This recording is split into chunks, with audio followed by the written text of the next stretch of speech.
안녕하세요. 12월 26일 오늘의 축구 소식을 브리핑하는 조던 HD입니다. 오늘 첫 번째 소식은 미국 MLS 우승팀인 애틀란타가 팀의 2대 감독으로 아약스 출신의 프랭크 데보어를 선임을 했습니다. 계약 기간은 비공개이며 1대 감독이자 이 애틀란타 신생팀을 우승시킨 전 바르셀로나 그리고 전 아르헨티나 감독인 타타 마르티노에 이어서 애틀란타의 두 번째 감독이 되었습니다.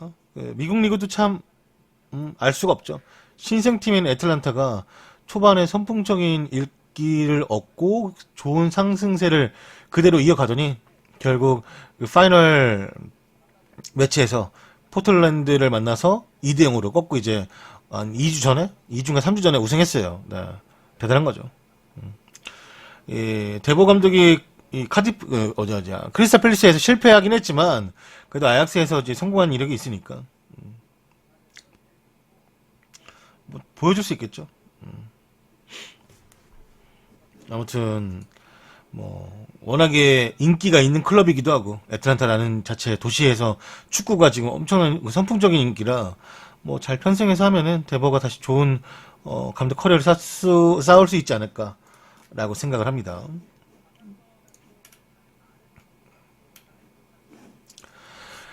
분데스리가 바이에른 뮌헨의 겨울 휴식기 일정이 확정이 되었습니다. 분데스리가는 겨울 휴식기 일정이 이제 한 달을 쉬는데 뮌헨은 1월 18일 호펜하임과의 분데스리가 18라운드를 시작으로 분데스리가 후반기에 돌입한다고 합니다. 호펜하임을 상대로 다시 출전할 때까지는 뮌헨의 이제 이 주요 일정을 한번 살펴볼게요.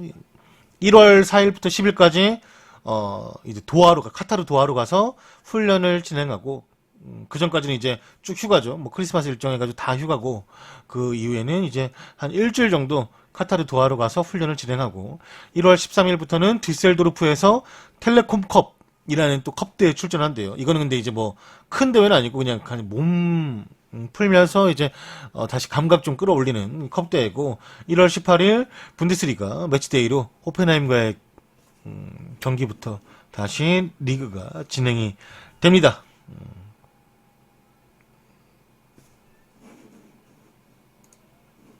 보통 이제 카타르 가서 훈련 많이 하더라고요. 따뜻하니까 진짜로. 근데 되게 크다. 와. 씨. 안녕하세요.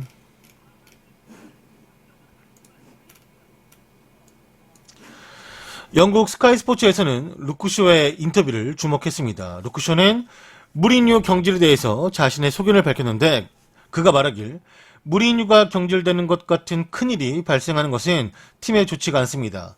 하지만 선수로서 팀으로서 우리 모두는 존중해야만 하며 존중받아야만 합니다. 사람들은 무리뉴가 맨유를 위해 한 것들을 빨리 잊는 것 같습니다. 그는 한 시즌에 3개의 트로피를 들었고 그 외에도 수많은 것들을 맨유에서 이루었습니다. 그러므로 우리는 그를 존중할 필요가 있고 그가 한 것들을 기억해야만 합니다. 트로피를 든 팀으로서 우리 선수들도 팬들도 무리뉴를 기억해야 할 것이라고 언급을 했습니다. 그랬나봐요. 네. 뭘 기억하고 언급하는지 모르겠는데 아무튼 뭐 그러자고 하니까 그러니 하는 거죠 뭐.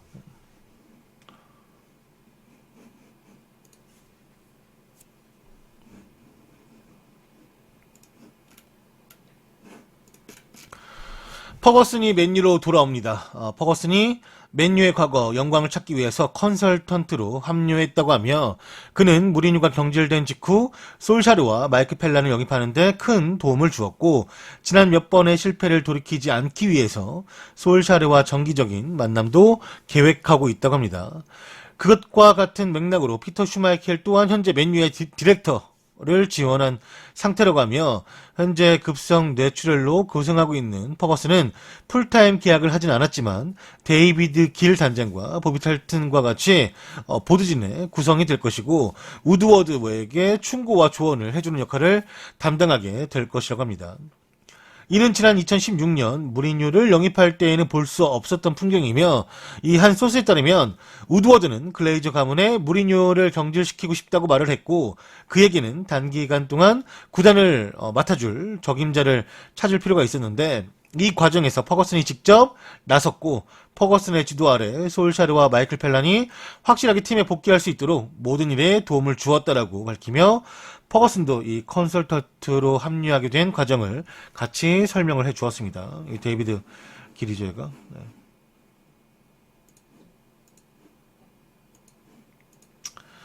우드워드가 문제냐, 뭐 무리뉴가 문제냐, 선수가 문제냐 다 문제예요. 네. 어느 한 쪽만 이제 다 그걸 몰빵할 수 없고 얘도 이만큼, 쟤도 저만큼, 얘는 이만큼, 네. 다 그냥 문제니까 이렇게 되지.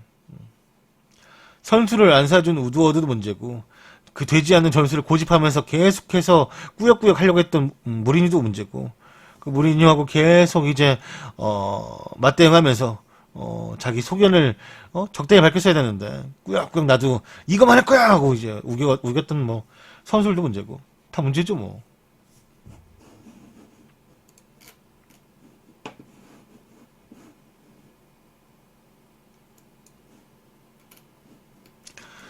현재 UEFA 클럽 랭킹 순위가 발표가 되었습니다. 뭐 61위부터 71위부터 말씀드리면 카라박 우리가 이제 챔스나 이런데 유로파에서 볼 수 있는 카라박 70위가 갈라타사라이 69위가 레스터 시티 68위가 페노르트 67위가 라이프치히 그 다음에 66위가 POK 파옥이죠. 그 다음에 65위가 생크티엔 64위가 여기가 어디였더라? 그 루마니아 클럽인데 갑자기 생각 안 나나요? 뭐였더라? 63위가 라피드빈 오스트리아 그 다음에 62위가 디나모 61위가 겐크 벨기에 팀이죠. 그 다음에 뭐 막 다 넘어가서 우리가 알만한 팀들 들어가면 이 30위부터 말할까요? 30위는 이제 라이프치 29위가 바젤 28위가 레버쿠젠 27위가 비아레알 뭐 벤피카 올림피크 리옹 아약스 AS 모나코 베시타스 그럼 디나모 키예프 샬케 04 토트넘 19위네 토트넘 19위 그 다음에 18위가 이제 첼시 17위가 제니트 16위가 나폴리 15위가 맨유 14위가 리버풀, 13위가 샤우타르, 12위 로마, 뭐 도르트문트, 아스날, 포르투, 세비야, 맨시티, 파리, 유벤투스, 꼬마, 바르셀로나, 미넨, 레알 순으로 이제 끝이 납니다. 다른 팀들 보면은 다 챔스에서 한턱까지 했던 팀들이라 꾸준하게 나오고 이게 보니까 이 챔피언스 리그와 유로파 리그 5년 기준이라고 하는데 그 5년 기준으로 봤을 때는 사실 뭐 리버풀도 토트넘도 하위권이라고 하지 뭐 하지만 아무튼 뭐 10위권 중반 그다음에 10위권 후반 이렇게 갈 수밖에 없죠. 다른 팀들은 다 꾸준하게 챔스 유로파 같은 팀들이니까. 네.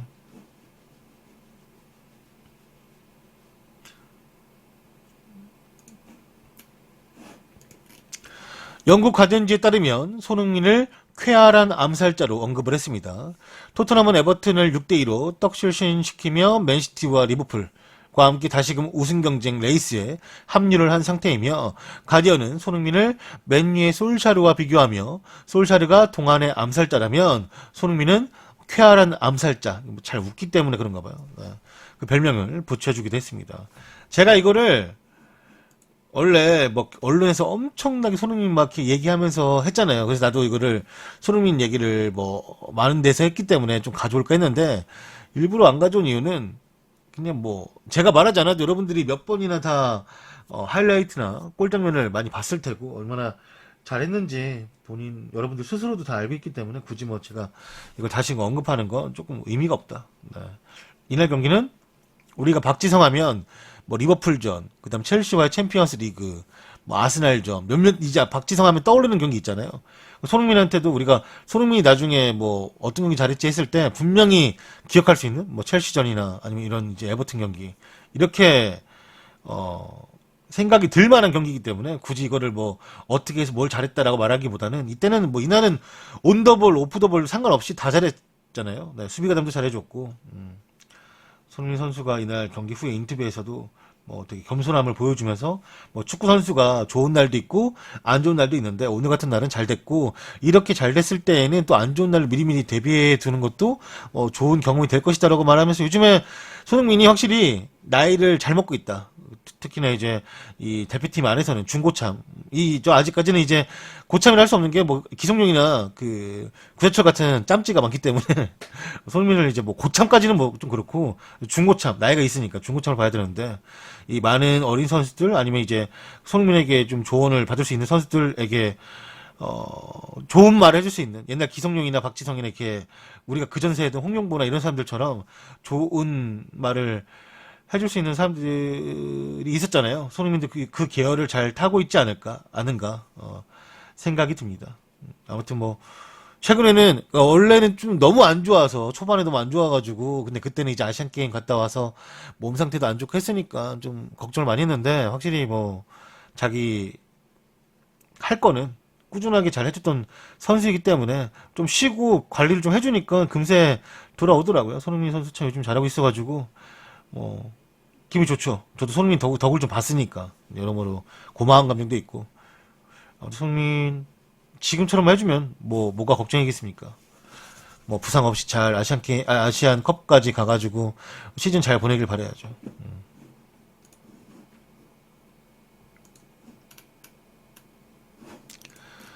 자, 다음 소식은 프랑스 르키프에서는 첼시가 리옹의 패키르 협상을 시작하였다라고 언급을 했습니다. 첼시는 리옹의 미드필더 나빌 패키르의 영입을 위해서 협상을 다시금 시작을 했고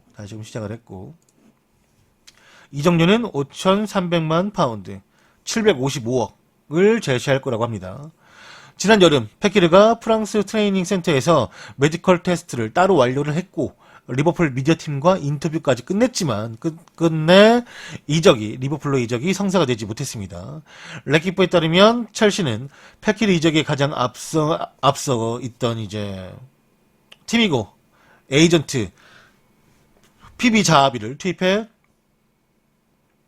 거래가 완료될 수 있도록 노력을 하고 있다고 말했습니다. 여기서 제가 이걸 한번 말하고 싶었는데 어차피 이적 시장이 열릴 거니까 한번 이거 여러분 잘 들으세요. 우리가 보통 제가 여기서 PB 자하비 이 사람이 누군지를 좀 말씀해 드리는 게 여러분들에게 축구를 좋아하시는 분들에게는 도움이 될 것 같아가지고 지금 이 첼시의 이적을 관련해서 이 패키지 관련해서 자하비라는 사람이 움직이고 있는데 이 사람이 누군지부터 미리 말씀을 한번 해드리겠습니다. 이거는 되게 사진을 한번 보여드릴게요. 이 사람이 이 PB 자하비예요. 근데 이게 좀 재밌는 사람이에요.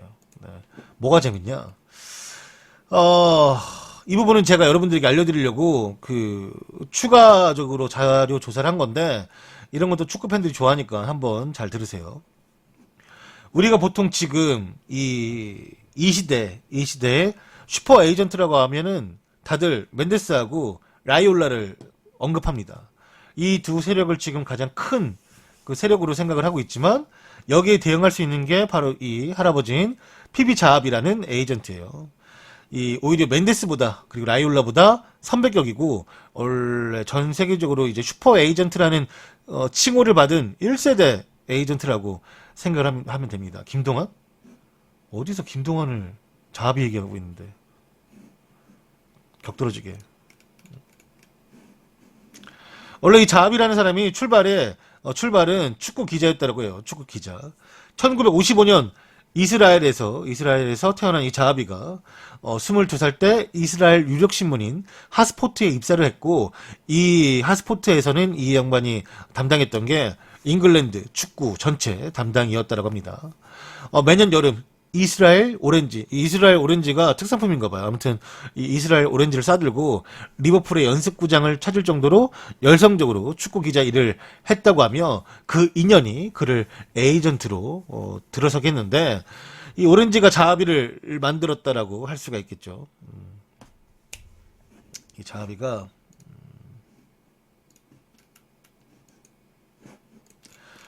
자하비는 1979년 아비 코엔, 이 선수가 지금 사진에 보이는 이 선수가 아비 코엔이라는 선수입니다. 이 선수를 본인이 직접 리버풀에 소개했는데 누구냐?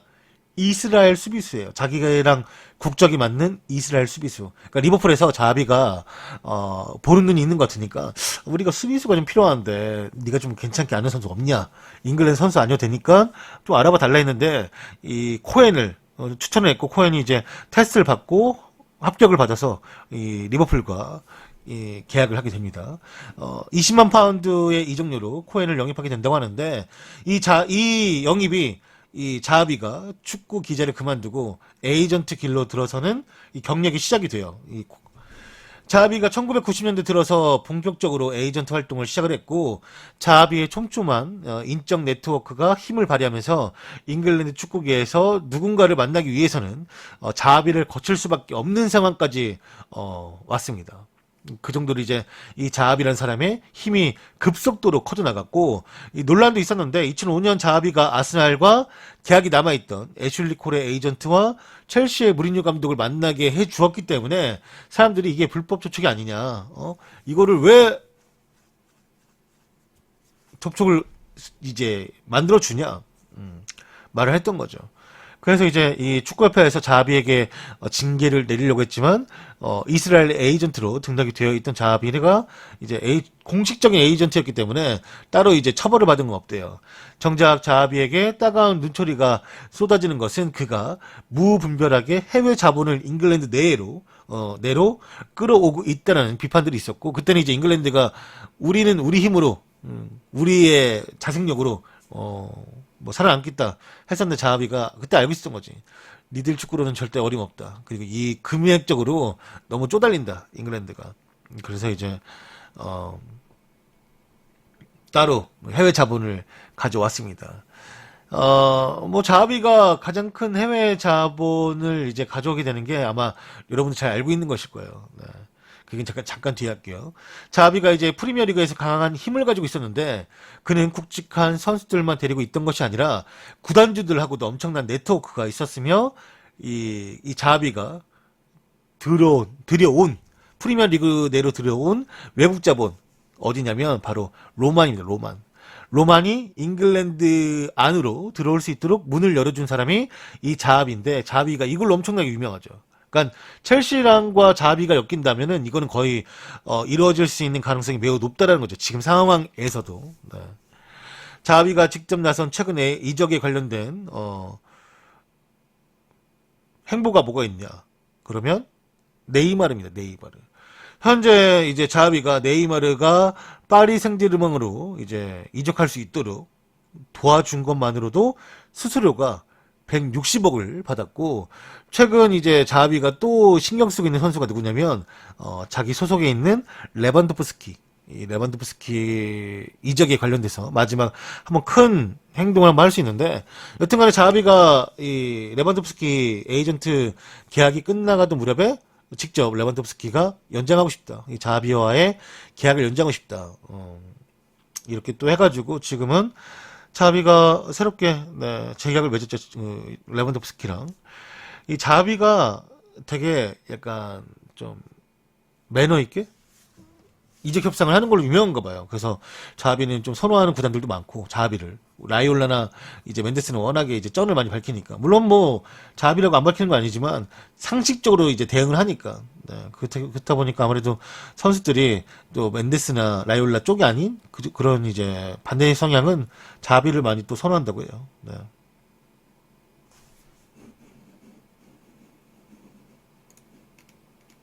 이런 자하비가 이 첼시와 함께 패키리 이적에 관련돼서 움직이고 있으니 엄청난 신뢰도를 바탕으로 지금 이 일이 진행되고 있는 겁니다. 자하비는 현재 패키리의 에이전트와 대화 중에 있고 다음 여름 이적 시장에 스탠포드 브릿지에 합류하는 것을 기준으로 대화 중에 있으며 패키르와 리옹의 계약은 이제 18개월밖에 남지 않았고 리옹 또한 패키르가 새 계약에 서명할지 안 할지 빠른 시일 내에 결정을 해주기를 바라는 입장이라 아마 이 모든 키는 패키르도 리옹도 아닌 자하비가 가지고 있을 겁니다. 자하비가 어떻게 이거를 끌고 가느냐에 따라서 겨울에 바로 이적할 수도 있고. 네.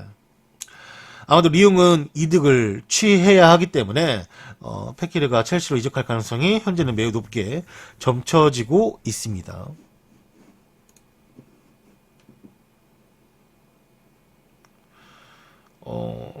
그러니까 조금 잘못 알고 계신 건데 페키르는 메디컬 테스트에 떨어진 적이 없어요.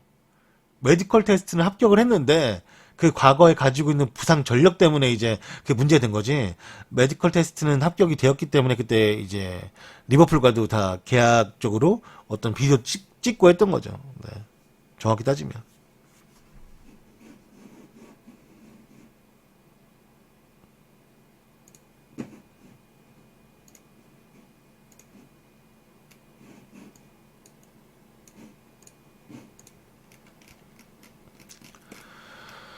다음 소식은 이 리카 에르난데스가 현재 바이에른 뮌헨으로 이적을 코앞에 두고 있는데 이 이적이 왜 이루어지게 되는 것이냐? 그 이유는 그리즈만의 재계약이 이제 지금 현재 아틀레티코 마드리드에 큰 재앙을 불러오고 있습니다.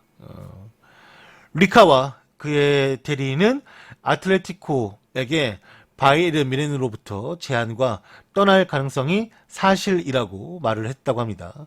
그들은 클럽이 감당할 수 없는 계약 개선을 요구했다고 하며 아틀레티코는 그것을 좋아하지 않았고 마치 우리에게 협박하는 거야? 라고 협박으로 느꼈다고 합니다.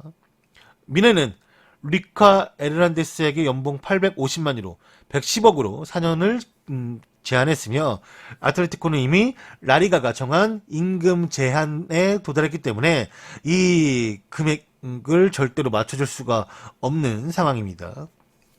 아틀레티코는 이제 리카 에르난데스가 떠난다는 것을 받아들인 상황이고 그들은 단지 그를 여름까지만 붙잡아두고 싶은 마음이며 그가 1월 달에만 팀을 떠나지 않기를 바라고 있는 상황이라고 해요. 근데 이게 왜 이렇게 된 거냐? 아틀레티코 마드리드가 분위기가 왜 이때거가 된 거냐?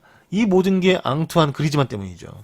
그리즈만의 재계약은 리카 에르난데스 등 아틀레티코 마드리드 선수들에게 엄청난 이제 불만을 촉발시켰고 그 상한선이 그리즈만에게만 적용이 되면서 수많은 아틀레티코 마드리드 선수들이 이탈할 가능성이 현재 매우 높아진 상황이라고 합니다. 라리가 연봉 상한선을 말씀해 드리면 딱 세 팀만 그냥 말씀해 드릴게요. 많은데 일단 바르셀로나, 레알, 꼬마를 말씀해 드리면 바르셀로나 연봉 상한선은 6억 3,300만 유로, 8,510억 안에서 연봉을 해결하면 돼요. 왜냐? 그만큼 벌어들이니까. 레알은 5억 6,700만 유로, 7,280억 그 안에서만 해결하면 됩니다. 어떻게 뭐 이걸 뭐 주급을 15억을 주든 30억을 주든 그 안에서만 해결하면 됩니다. 근데 이게 이제 결국에는 연봉이니까 잘 계산해야겠죠? 그 다음에 지금 바르셀로나 8,510억, 레알은 7,280억. 근데 아틀레티코 마드리드는 2억 9,300만 유로, 3,760억이니까 레알의 반, 그리고 바르셀로나에게는 반도 안 되죠. 엄청나게 좀 좁아요, 폭이. 왜 좁냐? 버려지는 게 없으니까 생각보다. 네. 이적도 없었고, 이 인기도 사실 아틀레티코 마드리드는 이 그 상위 두 팀 메가 클럽에 비해서는 이 정도가 맥스치입니다. 한계예요, 한계. 그러면 이제 잘 봐요. 바르셀로나와 레알은 언터처블이에요. 감히 라리가 다른 팀들 뭐 꼬마도 돈 좀 있다고 하지만 심지어 꼬마도 그 두 팀을 쳐다볼 수도 없는 상황인데 아틀레티코 마드리드가 그리즈만이 팀을 나가겠다고 하니까 무리를 한 거예요. 그렇게 무리를 하면서 주급을 많이 줬죠. 근데 그 주급을 많이 주면서 뭘 또 무리했냐면 르마와 젤송 마르틴스를 데려옵니다. 칼리치도 걔네들도 기존의 이제 아틀레티코 마드리드 선수들보다 주급이 높아요. 그러니까 결국에는 이 꼬마가 새롭게 팀을 개편한다라는 마음에 그리즈만에게는 엄청나게 퍼주고 기존에 들어오는 선수들에게도 좀 퍼주는 결과가 됐죠. 네. 이렇다 보니까 이 꼬마가 정말 많이 관광했는데 바로 기존 선수들의 주급입니다. 주급. 괜찮은 선수들이 있었다라면 조금씩이라도 올려주면서 계약 기간을 늘리지 않더라도 주급을 조금씩이라도 올려주면서 재계약을 아예 맺거나 했어야 했는데 이게 상황이 안 좋게 흘러가고 있는 가장 큰 요인이에요. 여러분 많은 분들이 모르시고 있는 게 있는데 이게 우리가 골키퍼 3대장 하면 누굽니까? 노이어, 데야, 오블락이에요. 그죠? 아직은 이렇게 볼 수가 있겠죠. 물론 노이어도 옛날 같지 않고 데야도 팀 성적이 안 좋으니까 좀 많이 실점도 하고 그 다음에 이제 뭐 그런데 오블락도 뭐 사실 먹힐 거 먹히지만 아무튼 먹힐 거를 덜 먹히고 많이 막는 선수들이죠. 알리송은 아직 아니고. 그러면 잘 봐요. 노이어가 미넨에서 주급이 3억 8,500만 원 정도 받는데요. 그러니까 노이어 뭐 짬도 있고 워낙 실력이 워낙에 탑 원이니까 그 원이었지. 뭐 지금은 원이라고 하긴 좀 그렇고. 네. 그럼 대야가 아직 재계약을 안 했지만 대야가 지금 그냥 받는 금액이 2억 8천만 원 정도예요. 그러니까 근데 대야는 대신 여기서 이제 막 5억 넘게 달라고 하는 거죠. 물론 5억 넘게 받을 것 같아요. 아마 대야가 재계약을 한다면 골키퍼 주급 사상 가장 높은 금액을 받겠죠. 그만큼 줄만하고. 그러면 이 노이어보다 그러니까 노이어는 이제 그때 좀 장기 부상이었고 대야가 너무 잘할 때 항상 비교 대상이 됐던 게 오블락입니다. 오블락. 항상 이 비교 대상이 됐던 게 오블락이에요. 근데 오블락이 주급을 얼마 받는지 알아요? 아틀레티코 마드리드에서 오블락이 주급을 2만 9천 유로. 현재 아틀레티코 마드리드에서 4천만 원을 못 받아요. 그러니까, 그러니까 생각을 해봐요. 여러분들이 오블락인데 그리즈만 재계약했어. 그리즈만이 5억 넘게 받아. 그럼 자기가 어떤 느낌 받겠냐고. 오블락이. 오블락이 어떤 느낌 받겠냐고. 이 기분이 좋겠어요, 안 좋겠어요? 최소한 오블락이 속으로 아니 그래 내가 뭐 재계약 안 하더라도 이거 주급을 그냥 자동으로 좀 올려줘야 되는 거 아니에요? 아니면은 뭐 뭘 이렇게 성이라도 보여야 되는 거 아니야? 물론 아틀레티코 마드리드가 올려주려고 행동을 했지. 하지만 그게 너무 터무니없는 거지. 이게 그 기본이 밸런스가 맞아야 되는데 오블락이 뭐 그냥 여기서 그냥 시간이나 그냥 보내는 일반적인 그 뭐랄까 골키퍼도 아니고 세계에서 탑5 안에 든다라는 진짜 아무리 넓게 봐도 탑5 안에 든다라고 하는데 지금 주고 4천만 원 받아요. 오블락이 그래서 지금 보면은 기사들이 다 재계약을 안 하고 있다. 오블락 이렇게 나오잖아요. 이 뭐겠어요? 아무리 내가 이 아틀레티코 마드리드를 사랑하고 좋아해도 이건 아니지. 근본적으로 응? 오블락 입장에서는 화가 많이 나는 거죠. 이제 아무리 뭐 오블락이 정말 팀을 사랑해도 이 정도는 좀 정이 저 같으면은 떨어질 것 같아요. 그래서 이제 그래서 오블락의 재계약 소식 없는 거예요. 물론 오블락 자체가 거부하고 있는 건 맞아요. 그리고 맞춰준다고 하는 건 맞는데 그 맞춰주는 수준도 지금 대야만큼 못 줘요. 지금 대야가 2억 그 이제 2억 8천만 원 정도 받는데 오블락을 재계약해줘도 그 정도 못 준다고. 그 오블락이 재계약 안 하고 싶지. 여기서 오히려 오블락한테는 어쩌면은 이 장기 계약 맺으면서 엄청난 주급을 받을 수도 있는 상황이 올 수도 있는데 굳이 여기서 뭐 내가 꼬마 사랑하니까 이 정도 받고 막 뛰어야 이건 아니잖아요. 그죠? 그렇다 보니까 오블락도 지금 뭐 없어요. 재계약 소식이. 오블락도 심지어 팀을 떠나고 싶어 하는 게 어느 정도 맞는 이 팩트라고 하고. 근데 그 이제 이 불만자 중에서 아틀레티코 내 마드리드 안에 불만자 중에서 가장 먼저 이 미카가 터진 거죠. 나 가겠다. 가겠다. 이 꼬마가 너무 그리즈만을 잡겠다고 무리하면서 잡았어요, 결국에. 잡았어. 근데 그리즈만의 이제 재계약을 이루면서 잡았지만 기존 선수들의 마음을 못 잡은 게 너무나 크고 팀이 지금 올해 꼬마가 경기력이 보면 완전히 핫터치잖아요. 뭐 진짜 디에코스타도 막 나 돈 올려줘, 돈 올려줘. 심지어 그리즈만급으로 올려달래. 올려줘 하고 있지. 뭐 근데 사실 걔는 못하니까 막 그러는 해도 잘하고 있는 선수들도 이런 불만이 쌓이고 선수들끼리 이제 이런 걸 불만이 커지다 보니까 팀이 좀 와야 됐어. 와야 돼가지고 새롭게 영입된 선수들은 팀에 안착을 못하고 있고. 뭔가 좀 이 아틀레티코 마드리드가 가장 좀 위험한 상황에 지금 도래했죠. 분위기가. 뭐 일단은 팀의 하락세가 왜 타냐라고 했을 때 아틀레티코 마드리드는 이런 분위기를 무시할 수가 없는 상황이고 아틀레티코 마드리드가 이래저래 고민이 좀 많이 있을 겁니다.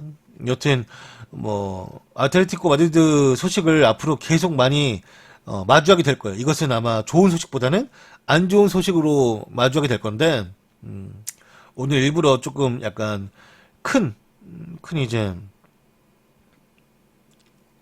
금액적으로 어떤 불만이 있는 건지를 장문으로 이제 기사를 가져왔고, 앞으로도 아틀레티코 마드리드 기사가 있으면은 좀 빠리빠리하게 가져와서 이 겨울 이적 시장에 꼬마가 움직일 가능성이 있는지에 대해서, 아니면은 뭐 이탈자가 있는지에 대해서 한번 계속해서 관심을 가지고 제가 뉴스를 가져와 보도록 하겠습니다.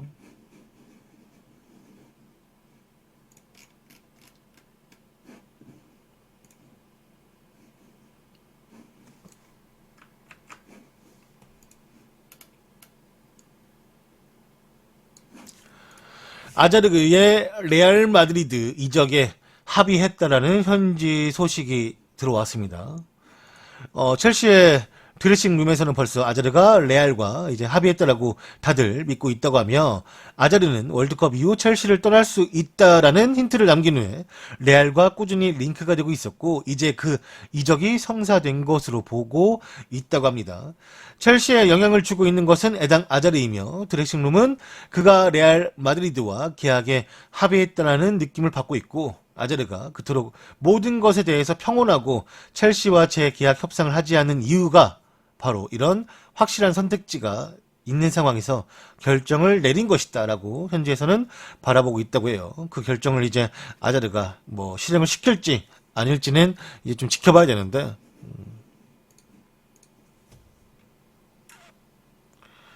뭐 계속해서 이야기 나오고 있고, 왔다리 갔다리 뭐 어느 날은 안 간다, 어느 날 간다 이렇게 말하는데, 저 개인적으로 봤을 때는 그냥 제 개인적인 생각이요. 이게 연쇄 이동이 있을 수 있잖아요. 제가 좀 바라는 부분인데, 이거는 내 개인적인 생각이니까, 저는 지금 바르셀로나에 쿠티뉴가 필요 없다고 생각해요. 저는. 왜냐면 덴벨레가 스타일이 맞고, 원래 쿠티뉴 처음 데려갔을 때 왼쪽 미드필더 이니에스타 자리를 꾸겠다라고 데려갔는데, 쿠티뉴가 그 자리에 적응을 못해요. 쿠티뉴가 그래서 초반에는 좀 이게 주전 나오다가 지금 오히려 선발을 못 나와요. 덴벨레가 왼쪽 윙포워드 나오는 게 훨씬 나아요. 쿠티뉴는 그 미드필더 자리에 쓰기에는, 쿠티뉴가 그러면 언제 미드필더 자리에 섰냐? 언젠지 알아요? 국대예요.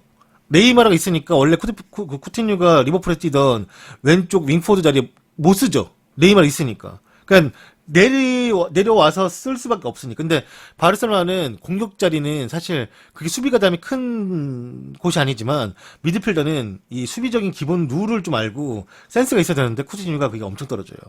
그러면 이제 이 바르셀로나가 중앙 미드필더에 아르투르가 왔죠. 아르투르가 잘 적응하고 있고, 막아주는 역할 같은 거는 아르투르 잘해요. 물론 아르투르가 좀 전진되는 패스나 이런 거는 부족할지 몰라도, 그러면은 아르투르가 중원에도 있고 비달도 있고 심지어 부스케츠하고 뭐 라키티치도 있죠. 그다음에 이제 대용도 올 가능성이 매우 높아졌다고 하니까, 그러면 사실 미드필더 자원은 오히려 돌아가 이래저래 돌아간다고. 그럼 쿠티뉴를 어떻게 써야 되느냐가 문제인데, 쿠티뉴가 제가 보기에는, 그러니까 그 바르셀로나에서 하는 행동, 그 약간 역할이 네이마르 다운그레이드. 진짜 네이마르만큼은 엄청 잘한 거지. 네이마르 다운그레이드. 그냥 템포 좀 끊어 먹고, 그 뭐야, 쿠티뉴가 할 줄 아는 거 감차 있잖아요. 감차. 그거 한두 번씩 먹히면은 뭐 좀 공격 포인트 올리는 거고, 그게 아니라면 계속 좀 약간 패스 타이밍도 놓치고, 그 다음에 드리블도 길고 하다 보면서 템포 다 끊어 먹고, 오히려 덴벨레는 패스 찔러주면 그 패스 찔러준 결 그대로 들어가주면서 속도를 늦추지 않고 바로바로 이제 좀 스피드하게 갈 수가 있는데, 쿠티뉴는 오히려 그게 안 돼요. 오히려. 그러면은 원래 처음에는 이선 자원이 너무 과포하잖아요. 근데 쿠티뉴도 또한 말하기를, 물론 이제 미드필드에서 뛰는 것도 즐겁지만 자기는 윙포워드에 뛰는 게 즐겁대. 근데 내가 봤을 때는 쿠티뉴가 지금 그 자리, 왼쪽 윙포워드 자리에서 덴벨레보다는 경쟁력이 있냐 없냐 물어본다면 전 잘 모르겠어요. 덴벨레가 저는 개인적으로 스타일은 더 맞는 것 같아요. 오히려. 그러다 보면은 뭐 내 생각이니까 그럼 쿠티뉴가 어차피, 근데 바르셀로나도 아무리 돈을 많아도 누군가는 팔아야 돼요. 누군가는 팔아야 되는데, 나 같으면은 그냥 쿠티뉴가 첼시 갔으면 좋겠어요. 저 개인적으로. 아자르 나간다면. 아니 쿠티뉴가 서브로 나쁘지 않은데, 그 걔를 2천억 주고 데려왔는데 어떻게 서브로 써. 맨유도 아니고. 말이 안 되지. 팔아야지. 정리해야지. 걔 얼만데. FM도 아니고 정리해야죠. 아자르가 간다는 그러니까 아자르가 나간다는 가정하에 이제 첼시도 누굴 데려와야 되니 뭐 그 자리에 잘 뛸 수 있는 쿠티뉴가 가면 또 재밌지 않을까 해봤다라는 거죠. 네. 어차피 연쇄 이동이 있을 수밖에 없거든요. 그렇다고요. 제 생각엔 지금 봤을 때는 그냥 아자르가 나간다면 첼시도 누군가 메꿔야 되는데 그 누가 될까 했을 때 그냥 쿠티뉴면 좀 재밌겠다 그 얘기예요. 네. 재밌겠다 간단한 게 아니라. 근데 지금 바르셀로나는 무조건 누구든 나가야 돼요. 뭐 덴벨레가 나가든 쿠티뉴가 나가든 말콤이 나가든. 근데 말콤은 나간다 한들 사실 별 큰 저기 도움이 안 되고 결국에는 그 이선 자원에서의 누가 뛰지 못하는 한 명인데 지금 현재 뛰지 못하는 건 쿠티뉴죠. 서브로 나오니까. 처음에는 이제 덴벨레였을지 몰라도 답답하죠. 네.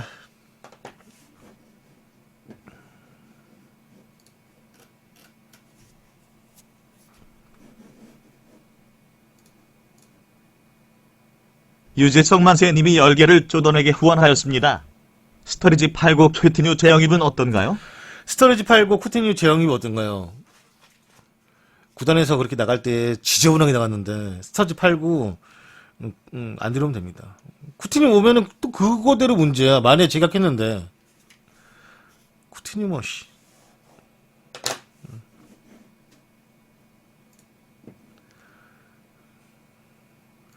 없는 게 나아요. 네. 만약에 그 돈 생각 그러니까 스터러지 팔아. 근데 스터러지를 생각해봐요. 스터러지를 200억에 팔아도 다행인데 2천억짜리 어떻게 들어오냐고. 못 들어오지.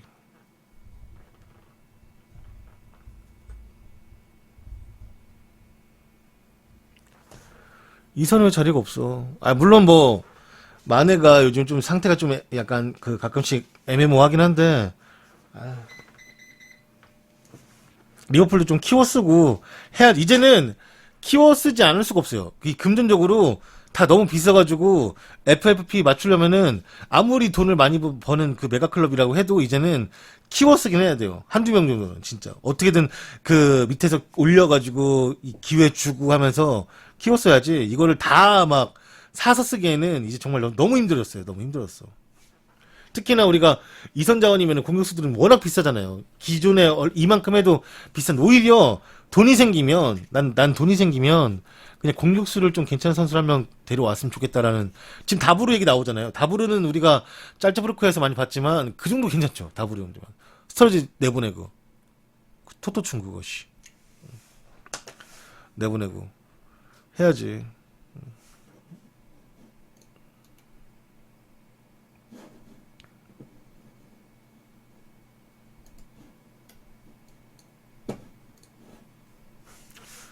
황의조는 몇 번 얘기해. 워크펌이 못 나온다니까. 안 나온다니까. 아, 물론 그 황의조한테 뭐 몇백억 주면 되긴 하는데 그렇게 아무리 우리가 그 막 구단들이 돈을 막 쓰는 것 같다라고 해도 어떻게 또 몇백억을 쓰라고 그래요. 그 정도 금액이면 이제 저기잖아. 주급을 계속 줄 수 있으니까.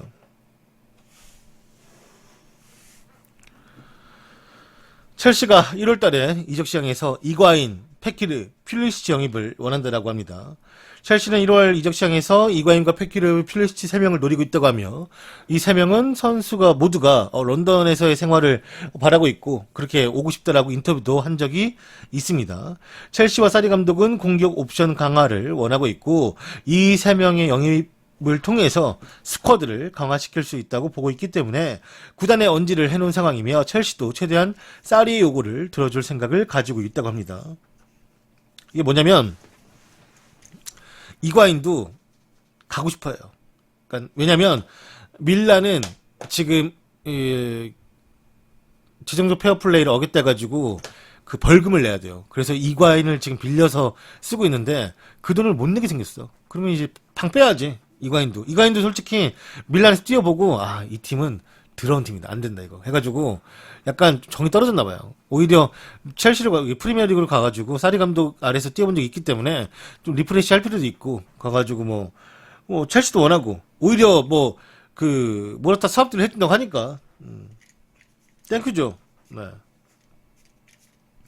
그 다음에 뭐 패키는 아까 좀 전에 얘기했죠. 자합의를 통해서 움직이는 거면은 이건 100% 첼시가 데려올 마음이 있으니까. 그럼 퓰리시치인데 좀 어떤 사람들은 퓰리시치가 도르트문트에서 미래가 밝은데 뭐하러 나가냐. 하지만 퓰리시치가 생각보다 많은 걸 가진 친구예요. 그러니까 미국 시장을 열어줄 수 있는, 첼시가 항상 그 미국 시장을 되게 좋아했거든요. 미국 시장. 그러니까 뭐 중개권료나 아니면 부수적인 거. 그래서 이제 예전에도 뭐 미국 가서 뭐 삼성컵 같은 거 했던 것도 이유가 미국 시장을 엄청나게 좋아했어요. 근데 이제 퓰리시치가 이제 미국 국적을 가지고 있는 선수이고, 이 선수가 첼시급으로 오면은 사실 뭐 도르트문트가 첼시보다 못하냐 이렇게 말하면은 저는 뭐 그거는 뭐 사실 사람마다 다르니까 제가 어떻게 뭐 낫다 아니다는 말할 수 없겠지만, 그냥 기본적인 지금에 알려져 있는 명성, 아무래도 첼시가 최근에 우승도 했고 그다음 챔피언스리그도 꾸준하게 올라가고, 챔피언스리그 뭐 물론 저번에 못 갔지만 그때는 이제 워낙 상태가 안 좋잖아요. 지금 그 맨유 보듯이. 그건 제외하고, 그럴 때 아니면 사실 꾸준하게 챔스를 가는 팀이니까. 그 다음에 이 16강도 잘 올라가는 팀이기도 하고, 그 이상으로. 그러다 보니까 좀 더 큰 클럽으로 생각하고 있는 것도 맞고, 그리고 도트문트가 이제 기조가 확실해요. 그러니까 원래 이전에도 그랬지만, 이전에는 약간 선수 팔 때 막 괴체나 김두관이나 사인이나 이런 애들 내보낼 때, 아유 내 새끼들 가면 안 되는데 내가 돈이 없어서 미안하다 뭐 이런 느낌이었다면, 이 첼시는, 그러니까 도르트문트는 이제 그런 거보다, 그래 어차피 우리가 보내야 되는 상황이라면 어린 선수를 잘 데려와서 좀 몇 년 잘 쓰고 한 3, 4년 잘 써가지고 한 20대 중반 아니면 초반 이때 또 비싸게 팔고 우리가 그걸 또 토대로 이익을 얻고, 이런 기조를 완전히 받아들였어요. 특히나 산초가 잘 성공하면서. 그래서 지금 첼시에서 누가 지금 도르트문트로 갈 수 있냐면 오도이.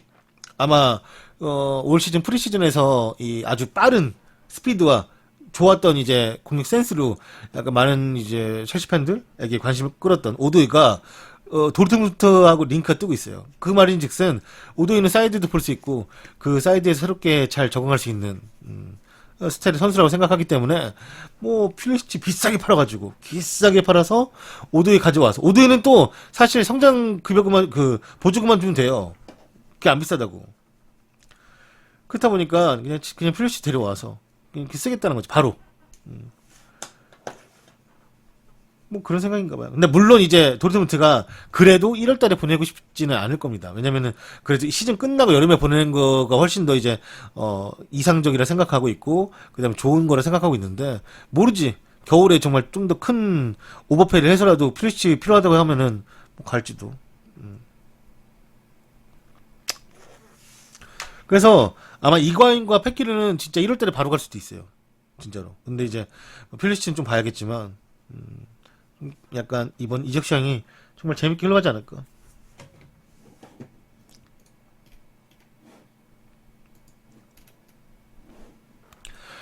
이카르디 부인이자 에이전트인 완다가 이카르디의 바이아웃을 삭제하지 않겠다라고 이제 인터밀란 구단에게 말을 해놓은 상태라고 합니다. 슈크리니아르와 협상과 마찬가지로 인터밀란은 이카르디와의 재계약 협상 또한 시간을 들이고 있습니다. 그의 계약 기간은 2021년까지인데, 꼬렐레 델로 스포르트에 따르면 인터밀란은 현 계약이 명시된 바이아웃을 이제 재계약을 하면서 삭제하고 싶어 하지만, 이카르디의 이 와이프이자 옆에 있는 저분이 에이전트인 완다인데, 새로운 임금을 뭐 받게 된다면, 만약에 주급을 올려준다면 그만큼의 바이아웃을 상향시켜 주겠다. 다만 절대로 바이아웃을 없애진 않겠다라고 이제 말을 해놓은 상태이기 때문에, 구단은 이거 좀 지워주지 라고 하는 상태고, 우리가 FM이면은 그 삭제하고 협상 제외 이렇게 하면 되는데, 이게 또 FM처럼 할 수 있는 게 아니니까, 사람 마음이니까. 네. 그렇다 보니까 아무래도 지금 상황에서는 완다가 원하는 대로 해야지 그나마 조금 재계약을 할 수 있지, 이것도 아니라면은 그냥 아예 그냥 진치고 계속 지지부진하게 재계약을 끌고 갈 수 있죠. 물론 3년이면은 많이 남았다라고 사실 할 수도 있는데, 팀 입장에서는 요즘에 워낙 인터밀란급 팀에서는 이 정도 급의 공격수를 데려오기 힘들죠. 그때는 어떻게든 남기고 싶어 하는데, 이카르디가 어떤 선택을 할지는 또 지켜봐야 될 것 같고. 재밌어요. 이번 그 겨울 이적 시장, 그 다음에 내년 여름 이적 시장 재밌겠어요.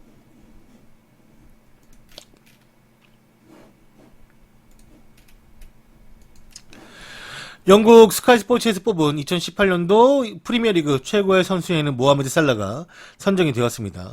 그는 지난 시즌 32골을 기록하며 수아레즈와 호날두, 앨런 시어러가 기록했던 시즌 31골 기록을 깼으며 그 활약으로 올해의 선수를 동시에 석권할 수가 있었고 이번 시즌에도 리그에서만 11골을 기록하며 득점 2위에 랭크되어 있습니다. 2018년도 살라가 프리미어리그에서만 넣었던 프리미어리그 내에서만 가졌던 성적을 살펴보면 33경기 26골 10개의 도움을 기록하며 아주 좋았던 시즌을 보냈죠. 올해도 나쁘지 않죠. 물론 저번 시즌만큼의 퍼포먼스라고 생각이 좀 안 들기 때문에 별로라고 생각이 들 수도 있겠지만 그래도 올해도 좋죠. 네.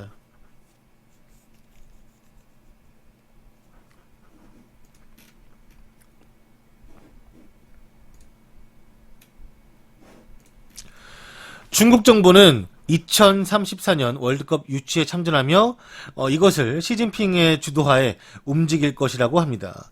중국 정부는 스포츠 강화의 일환으로 2034년 월드컵 유치에 발을 들여놓았으며 그들은 2025년까지 프로스포츠의 사업의 규모를 300조 수준으로 끌어올리기를 원하고 있고 그 첫 번째 목표로 월드컵 유치를 선택했다고 합니다.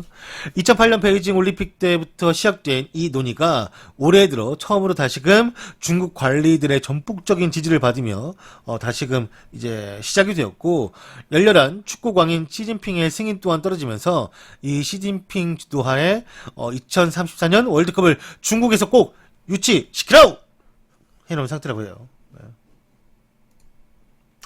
까라면 까는 거고 하라면 하는 거지. 중국은 뭐. 잠시만요.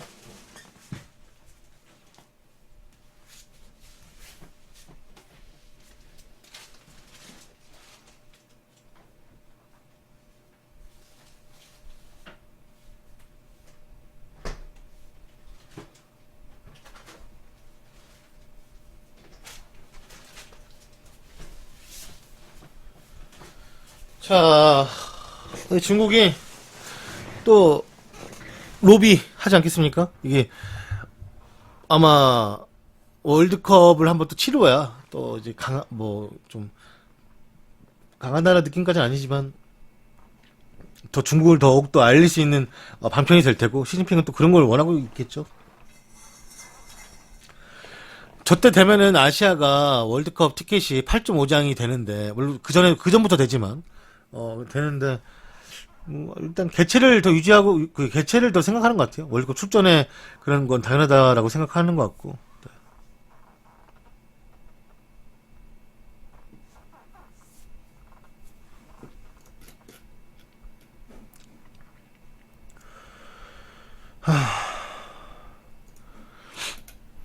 다음은 이렇게 보여야겠다.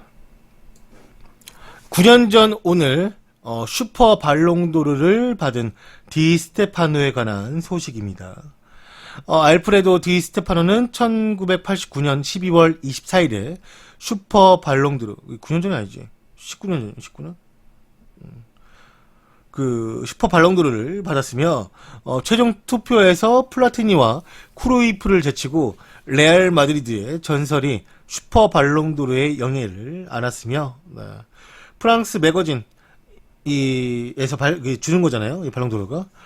이 상을 딱 한 번만 수여했는데, 디 스테파노가 29년 동안 이 상을 받은 유일한 축구 선수가, 되었습니다. 역대 최고의 축구 선수인 디 스테파노는 처음으로 유러피언컵에서 5연패를 달성했고, 지금의 레알 마드리드의 명성을 이끌었던 사람이며, 그 사람이 흰 셔츠를 입고 있는 동안 그의 영향력은 무지막지한 힘을 가지고 있었다고 합니다.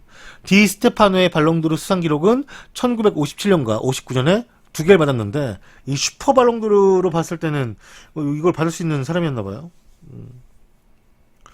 나중에 뭐 이 슈퍼 발롱도르 해가지고 메날도 둘 중에 또 한 명 받겠죠. 되게 약간 신기하다 저거. 뭐로 만든 거지? 설탕인가? 빨면 녹는 거 아니에요? 옛날에 달고나 알죠? 잉어 달고나 같은 느낌. 뭔지 알아요? 그 아저씨들이 봉고차에다가 그 트럭 같은 데다가 한 것도 있고 아니면 그냥 노점상처럼 하는 거 있는데 그 잉어 달고나 같은 거 있단 말이에요. 요 같은 거. 큰 거. 칼 달고나 이런 거 알죠? 하루 종일 빨아먹을 수 있는 거.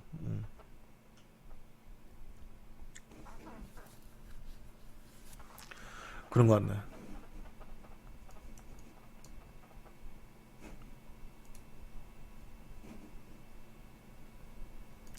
설탕이지 뭐 사실.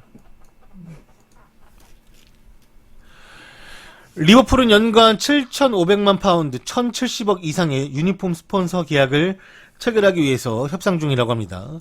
현재 리버풀은 뉴 발란스와 유니폼 스폰서 계약으로 연간 4,500만 파운드, 640억을 매년 수령하고 있는데 페네이 스포츠 그룹은 리버풀이 그거보다는 더 많은 금액을 받을 만한 가치의 클럽이 되었다. 라고 생각이 들어서 더 높은 금액과 높은 곳을 바라보고 있으며 현재 리버풀은 전 세계 상위 50개 클럽 중 탑5 안에 가치가 있는 클럽으로 평가를 받고 있다고 합니다. 또한 리버풀은 지난 시즌 엄청난 시청자 수를 기록하면서 프리미어리그 내에서도 그래서 챔피언스 리그 내에서도 최고의 인기 시청팀이 되었다라고 해요. 현재 리버풀은 뉴 발란스와의 계약 연장에 대화를 나누고 있지만 현재 뉴 발란스 말고도 새로운 파트너와의 계약도 열려 있고 리버풀 보도진들은 맨유가 연간 7,500만 파운드, 그러니까 이 1,070억의 금액을 받고 있는데 그 정도는 받아야겠다. 우리도 그 정도는 받아야겠다라고 현재 리버풀이 또 생각을 하고 있는 것이라고 합니다. 물론 맨유는 챔스를 못 가면 그 1,070억에서 거의 반 정도 깎여요. 네. 무조건 챔스를 가야 돼요. 근데 저번 때처럼 유로파리그를 우승해서 가든지 뭘로 해서 가든지 어떻게든 가야 돼요. 네. 근데 난 뉴발 별로 안 좋아해요. 네. 별로. 나는 아디다스가 좋아요. 아디다스. 나이키도 최악이야. 나이키도 브랜드만 좋지. 디자인이 똥이에요.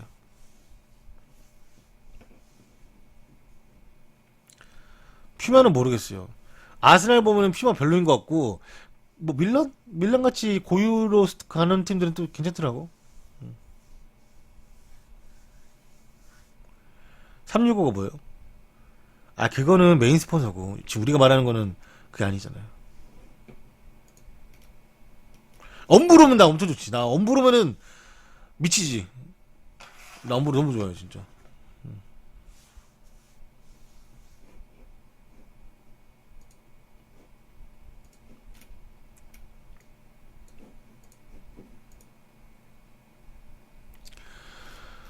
미키타리안이 중족골 부상으로 6주간 팀에서 아웃이 된다고 합니다.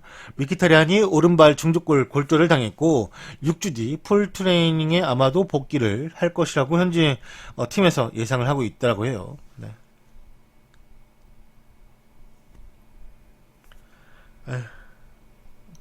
다쳤어. 또 부상도 나오기 시작했어. 10월 달부터.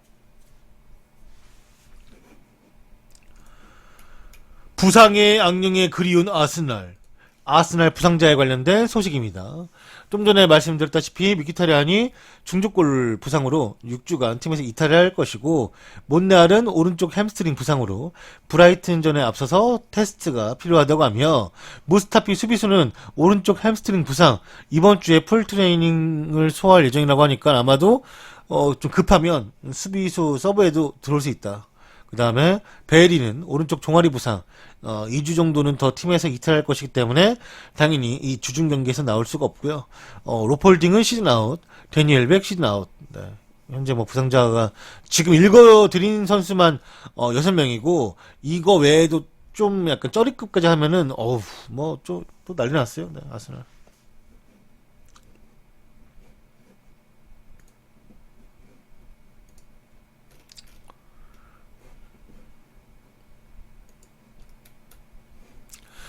AC 밀란은 스포츠 중재 재판소의 항소 절차를 시작할 것이다 라고 공식 홈페이지를 통해서 발표했습니다. AC 밀란은 클럽 재무 통제기구의 결정을 평가한 후에 이거 아닌데 우리 너무 실망했어. 이거 잘못된 평가야. 라고 말하면서 스포츠 중재 재판소에 이거 좀 이 벌금형, 그다음에 이런 상황 모두가 잘못된 기록이다. 라고 이제 항소를 할 것이다라고 이제 말을 해놓은 상태에서 항소 절차가 공식적으로 들어갔고, 이걸 공개적으로 밀란이 홈페이지를 통해서 발표하면서 이 일이 아마 장기적으로 조금 지나갈 것이다라고 이미 예상되는 부분이 있어요.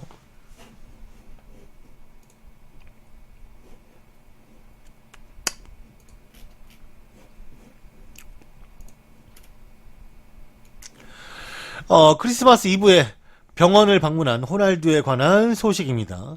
크리스티아노 호날두와 그의 아내는 크리스마스 이브에 병원을 찾았다라고 하며, 그들은 토리노 한 병원에서 아이들에게 선물을 주고 격려하는 시간을 가졌다라고 합니다. 참 이런 거는 그 아름다운 거죠. 멋있고. 네.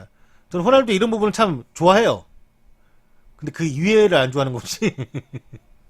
호날두의 이런 뭐 선행 같은 건, 선행은 무조건 칭찬받아야지. 내가 아무리 네이마르 싫어하고 그래도 이 축구 선수들은, 특히나 이 축구 팬들에게는 우상과 같은 사람들이 많은데, 그런 사람들이 좀 더 이제 가까이 다가가서 좋은 일을 하고 한다면 그 당연히 그 어떤 선수라도 칭찬을 받아야죠. 그거 가지고 뭘 할 수 없지.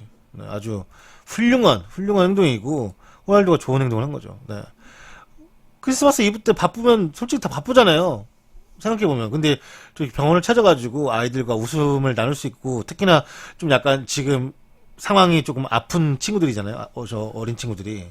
그런데 이렇게 즐거움을 또 가질 수 있는 시간을 뭐 갖는다면 너무 좋은 거죠. 네. 누구든 간에.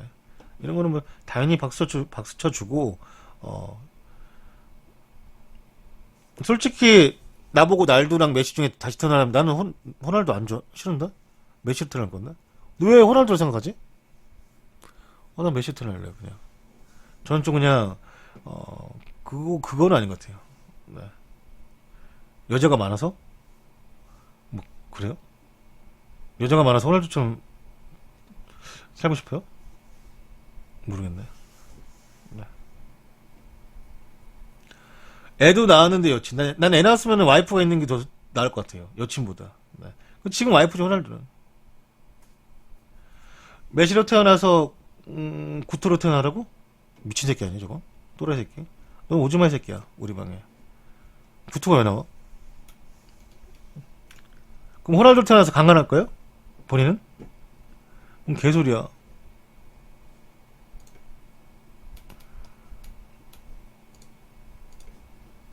개소리 일단 차단을 해주고.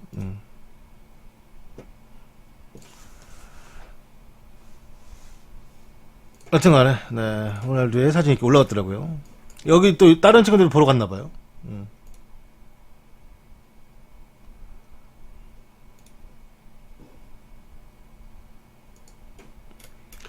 자, 다음 소식은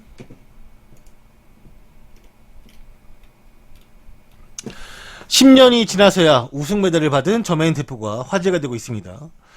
토트넘에서 공격수를 뛰었던 저메인 대포가 10년이 지나서야 우승 메달을 받게 되었다라고 해요. 2017-2008 시즌 대포가 토트넘 소속으로 뛸 때 리그컵에서 뛰어난 활약을 펼치며 팀을 결승으로 이끌었고, 그러나 대포는 결승전을 앞두고 포츠머스로 이적을 했었으며, 이에 따라 토트넘은 대포 없이 결승전을 치렀고, 그때의 리그컵에서 첼시를 꺾으며 마지막 우승을 차지했다고 합니다. 그는 10년 만에 우승 메달을 보면서 말하길, 토트넘의 역사에 이름을 남길 수가 있어서 너무나 기쁘며 10년 만에 또 이걸 받다 보니까 더욱더 감회가 새롭다라고 말을 했습니다. 대포는 저 당시 1년 동안만 이제 포츠머스에 있었고, 다시금 토트넘으로 들어와서 6년 동안의 시간을 보냈는데, 왜 그때는 저 메달 안 주고 지금 주는지 모르겠어요. 네, 갑작스럽게 지금 주는 건 조금 약간 특이하네요. 뭐 승리났나?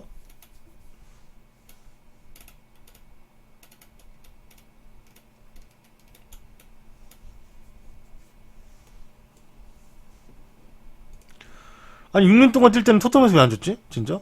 모르겠네. 갑자기 얘도 좀 약간 얼떨떨할 거예요. 근데 올해 뭐 이제 누구야 이 대포가 잉글랜드는 아니지만 영국은 아니지만 그러니까 잉글랜드는 아니지만 웨일즈였나? 아 스코틀랜드였나? 아 헷갈리는데 기사자기도 받고 아무튼 뭐 훈장도 받고 잘 나가요. 네 상복이 있어. 갑자기 이걸 또 상복이 나오네. 네.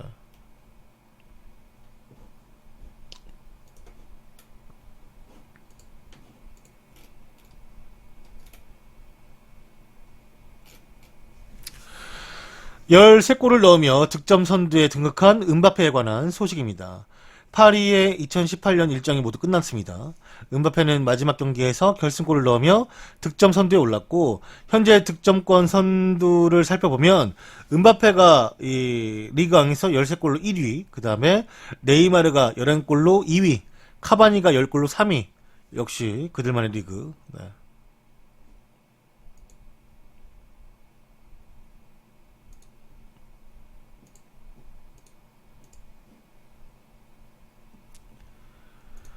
이 아주 유망주지.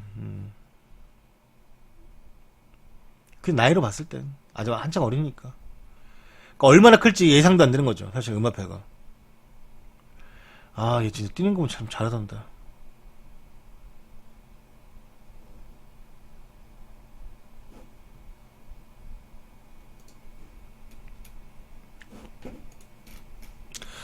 이제는 전통이 된 우니온 베를린의 캐럴 부르기가 화제가 되고 있습니다.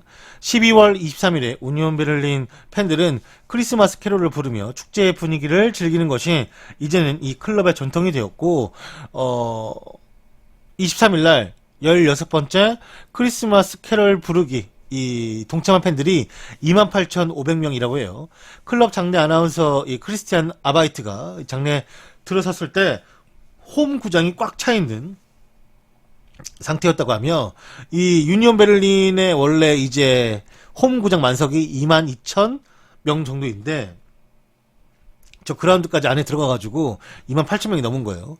이 경기장은 2020년까지 37,000석으로 조금씩 중축을 한다고 합니다. 선수들은 심지어 이날 0대3으로 패배했음에도 불구하고 저녁 8시경 메인 스탠드로 씻고 돌아와서 서포터들과 함께 이 캐롤 행사를 함께 했고 이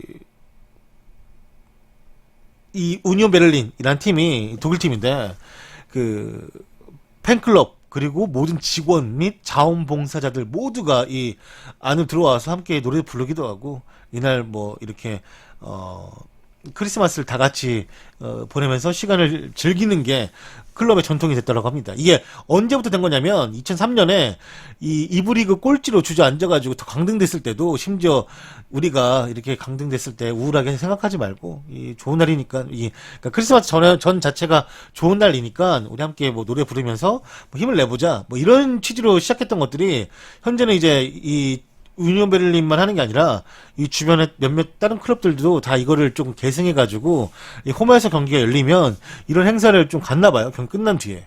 그래서 뭐 축구를 이제 승표로만 바라보는 게 아니라 뭐 지역 행사, 약간 축제같이 바라본다라고 볼 수가 있는 거겠죠. 네. 그러니까 약간 이런 기조를 일본이 아주 잘 따라가고 있어요. 그러니까 지고 이기고도 되게 엄청 중요하지만 그 축구팀, 내고장에 축구팀이 있다는 것 자체가 행복한 거고, 그로 인해서 내가 이 팀에 도움을 줄 수 있는 거, 아니면 이 팀에서 내가 할 수 있는 것들을 선수들만 가지고 있는 게 아니라, 이 지역 사람들도 같이 함께 하면서, 이 팀이 내 팀이다라는 그런 이제, 패밀리? 그런 것도 형성이 되는 거죠.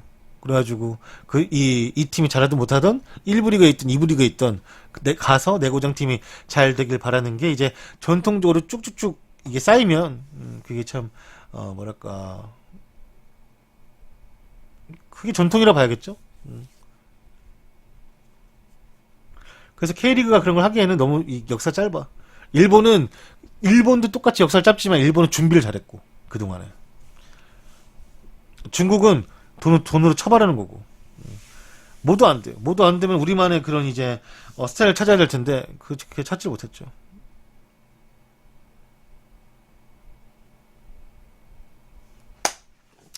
여튼간에 이런 행사가 또 있다고 합니다.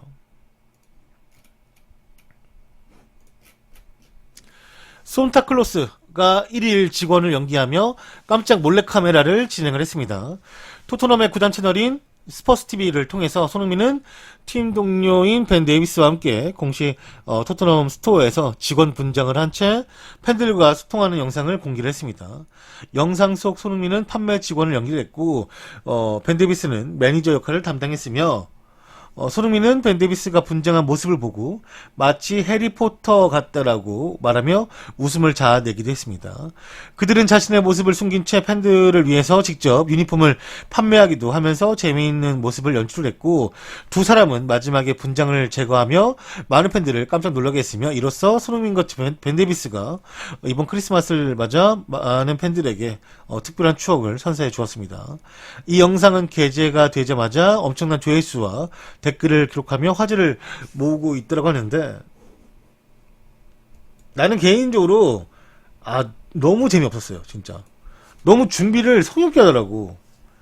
이 벤데이비스하고 손흥민은 보니까 연기를 좀 할 수 있을 만한 선수들인데 아니 이거는 뭐 가발이 왜 저래. 그리고 나는 이렇게 좀 팬들을 놀래켜줄 거면은 옛날 베컴 했던 것처럼 뭐 사진을 뒤에서 몰래 쓱 나와서 한다라든지 아니면 뭐 갑자기 팍 부시고 뛰쳐나온다든지 이런 게 낫지. 이거는 막 몰래 카메라라는 형식이라기보다는 그냥 약간 어우러져서 그냥 같이 한다는 느낌이었어요. 오히려. 이야기 할 거면 좀 약간 난 놀래켜주는 게 보긴 더 재밌거든요. 저는 개인적으로. 이거는 그냥 말 그대로 그냥 다 알게끔 하고서는 그냥 맞는 것 같은데 하고서 이게 즐기는 형식이었고 옛날에 베컴 같은 경우는 이제 어떤 왜 거기 지역 팬들이 놀러 와서 사진 찍고 있으면은 베컴이 밑에서 쭉 올라오잖아요. 얼굴만. 그러면 이제 사람들이 엄청 좋아하는 건데 난 그런 게 좀 재밌더라고 오히려. 그런 게 더 놀랄 것 같고. 호날두 그때 그 할아버지로 분장했었죠. 근데 그것도 재밌었죠. 호날두 그때 분장했던 것도. 이거는 가발 준비한 것부터 이게 뭐야 이게. 그리고 이거는 해리포터 좀 닮긴 했더라고. 큰 해리포터 큰 해리포터 닮긴 한 것 같고 아니면 해리포터 아빠도 좀 닮은 것 같아요. 내가 얼마 전에 얼마 전에 아니지 어제 나 해리포터 TV 사기를 봤거든요. 그러니까 옛날 어렸을 때 그 아기 때 그 모습 보니까 너무 귀여운 거야. 세 명 다. 근데 지금은 한 명만 귀여워. 여자애만. 애들 너무 컸어. 론이 너무 징그러. 진짜.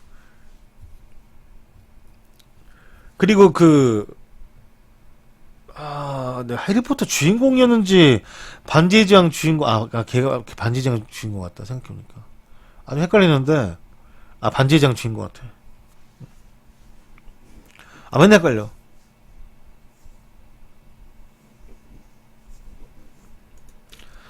아니 로는 그래도 해리미온느랑 잘 돼서 좋아요. 개인적으로 그 둘이 잘 되길 바랬거든요. 그리고 누구지? 해리포터는 해리포터 중간에 들어온 여자 있죠? 그 약간 좀 특이한 애. 약간 그 개성 넘치는 분. 걔 여자 이름 뭐였더라? 금발에? 걔랑 잘 될 줄 알았는데 다른 애는 잘 돼가지고 루나 맞는 것 같아. 루나. 걔랑 잘 될 줄 알았는데 론 동생이랑 잘 된 거죠? 결국에 다 그쪽이 가족이죠, 그러니까 한마디로. 걔랑 잘 될 줄 알았는데 아무튼 그 좀 아니어가지고 좀 아쉬웠어요.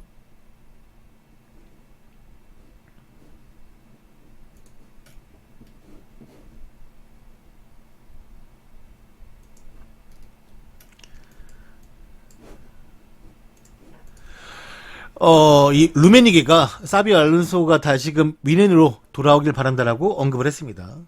미넨의 루메니게가 사비 알론소를 매우 그리워하고 있다라고 전했고 그는 언론과 인터뷰에서 말하길 사비 알론소가 미넨에 왔을 때가 35살이었지만 미드필더에서 정말 농익은 플레이를 보여주는데 정말 환상적이었고 그는 볼 배급 능력이 매우 좋았으며 경기 템포 조절 능력이 엄청나게 진짜 천재인 줄 알았다. 정말 너무나도 훌륭했다. 그 짧은 시간이.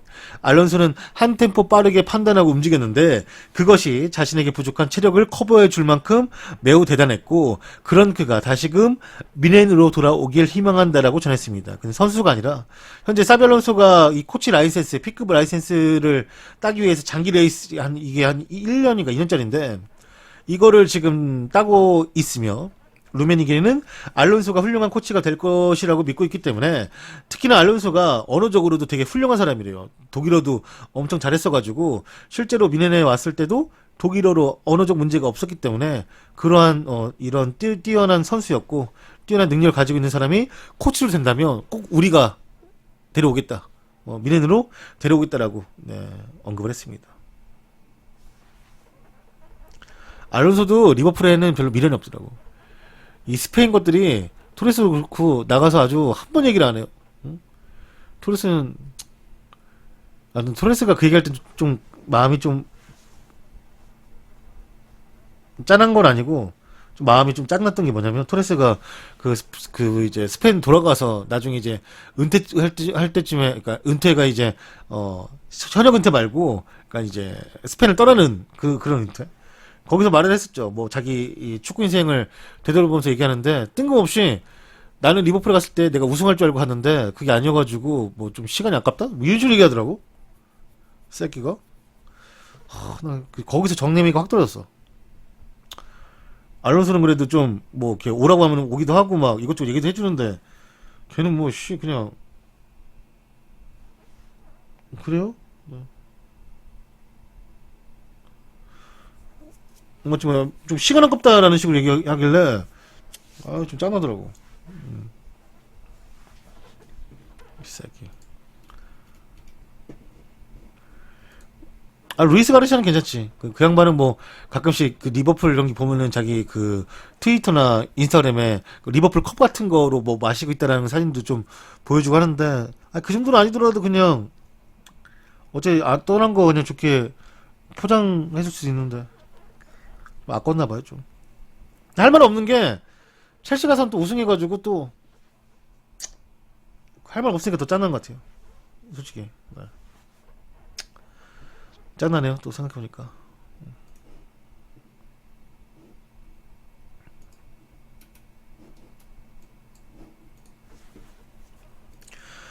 첼시에서 잘해서 우승한 건 아니지만 뭐 그렇게 생각할 수도 있지만 한 건 한 거니까 뭐 잘해서 했건 뭐 똥을 싸서 했건 뭐 한 건 한 거니까 기억에 커리어에 남는 거는 첼시의 우승이지.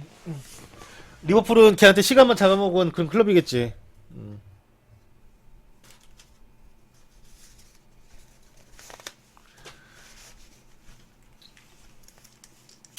자, 다음 소식은 우리나라 대표팀 감독으로도 많이 유력한 후보였던 이 키키 플로레스가 상하이서나 전 이제 테웨즈가 뛰었고 전 아넬카와 드록바가 뛰었던 이 상하이서나 감독직에 부임이 되었습니다. 뭐 자세한 뭐 계약 기간이나 급여는 좀 나중에 더 나올 것 같아요. 오늘은 그 공식 발표로 왔다 이것까지만 이제 떴기 때문에.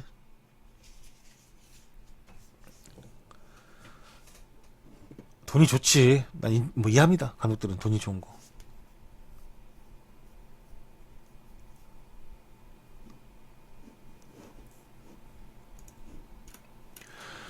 프리미어리그 올해의 선수 10위 이 발표가 되었습니다. 가파가 프리미어리그 선수 10위. 9위는 오바메양.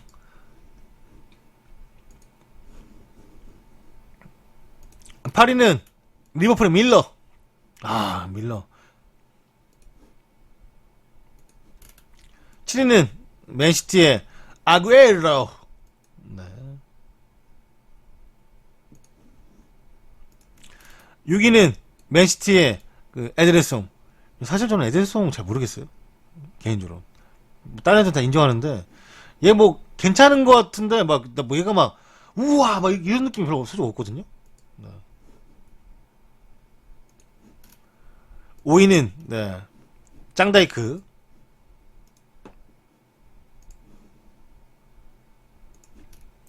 4위는 케인. 토트넘의 케인.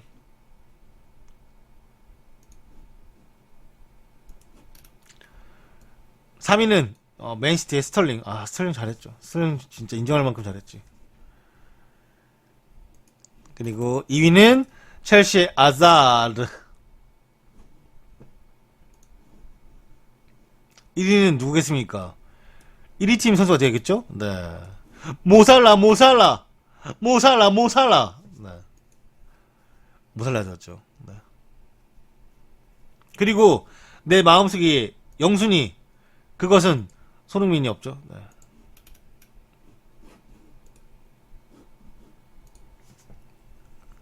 이게 그러니까 2018년도 프리미어리그니까 그냥 시즌으로 보지 말고 2018년도라고만 보시면 될 것 같아요. 네.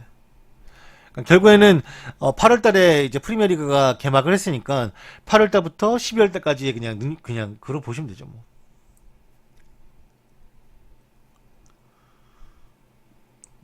손흥민은 50위권 바뀌냐고 잘 모르겠어요. 네.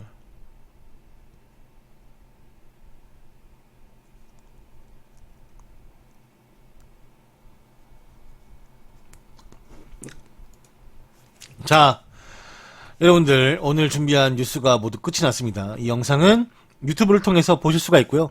유튜브에서 보실 분들은 주던 ATD를 검색하셔가지고 구독과 좋아요, 댓글과 알람 설정을 해주시면 정말로 감사하겠습니다. 또한 네이버에서 팟빵을 검색하셔가지고 검색어에 주던을 입력하시고 들어가 보시면 음성 파일을 따로 다운받으실 수가 있는데, 다운받으시고 와이파이가 터지지 않는 곳에서도 그 파일로만으로도 들으실 수가 있어요. 편하게. 차량 운전 중에, 운동 중에, 또 걸으실 때 편하게 아무 때나 들으시면 되고요. 이외에도 네이버 팁캐스트, 그리고 카카오 VOD에서도 영상을 보실 수가 있습니다. 제가 기사를 발췌하는 곳은 FM코리아 FM네이션, 그리고 다음 카페인 락사이며, 이곳에서 좋은 기사를 올려주시는 모든 분들에게 감사 인사를 전하겠습니다. 고맙습니다. 유튜브 많이들 구독해주세요. 네. 감사합니다. 카카오는 안 해도 돼요. 네이버도. 유튜브! 살려주세요. 네. 감사합니다. 유튜브! 좋아해주세요. 고맙습니다.